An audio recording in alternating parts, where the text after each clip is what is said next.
Highest maximum temperature record कर Jharsuguda 43.5 degree Celsius ता सहित 11 स्थान में 40 डिग्री कि अधिक तापमात्रा रेकर्ड कर हाईएस्ट मैक्सिमम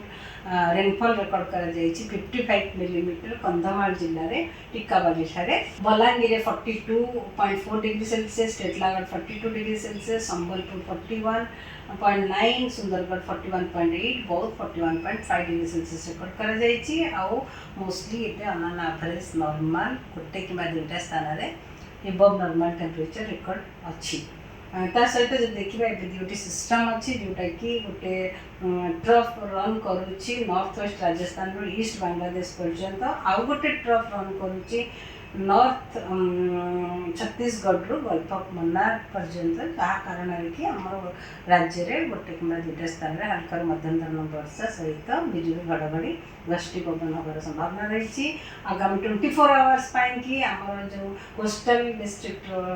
आमर उपकूलवर्ती अंचल जिला गुड़िक सहित मयूरभंज केन्दुझर सुंदरगढ़ कलाहांडी कोरापुट मालकानगिरी नवरंगपुर जिले में हल्का मध्यम धरण वर्षा होगा सहित कोरापुट और मालकानगिरी में वर्षा सहित बिजुली घड़घड़ी और झटका पवन 40 ରୁ 50 किलोमीटर पवन बहबार संभावना रही सहित अलग जिला गुड़िक गोटे कि दुईटा स्थान में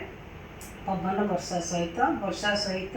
घड़घड़ी बिजुली आउ झटका पवन 30 ରୁ 40 किलोमीटर पर आवर बहबार संभावना रही काली जब देखा वर्षार एक्टिविटी बहुत कमी जबार संभावना रही किंतु मालकानगिरी कोरापुट नवरंगपुर जिले में वर्षा सहित बिजुली घड़घड़ी और झटका पवन 30 ରୁ 40 किलोमीटर मध्य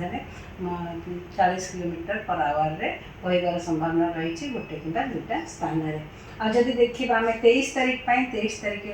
के पाग मुख्यतः शुक्ला रही संभावना रही विशेष संभावना नहीं वर्षा होबार आदि देखा 24 तारीख 25 तारीख रे भी गोटे कि दुईटा स्थान में हल्का मध्यम धरण वर्षा होबार संभावना रही जमीक मयूरभंज बालेश्वर केन्दुझर गंजाम गजपति रायगढ़ कोरापुट और मालकानगिरी जिले में आउ 26 रे 27 रे भी गोटे कि दुईटा स्थान में वर्षा रही संभावना रही आमर नॉर्थ ओडिशा रे गोटे 3-4 डिस्ट्रिक्ट और साउथ ओडिशा रे भी 4-5टा डिस्ट्रिक्ट रे हल्का मध्यम धरण वर्षा रही पारे और जब देखा तापमात्रा टेम्परेचर फोरकास्ट आगामी 3 दिन भितर तापमात्रा बढ़िबार संभावना वृद्धि होबार संभावना रही 3 ରୁ 5 डिग्री सेल्सियस ता परवर्ती समय विशेष चेंज होबार संभावना नहीं।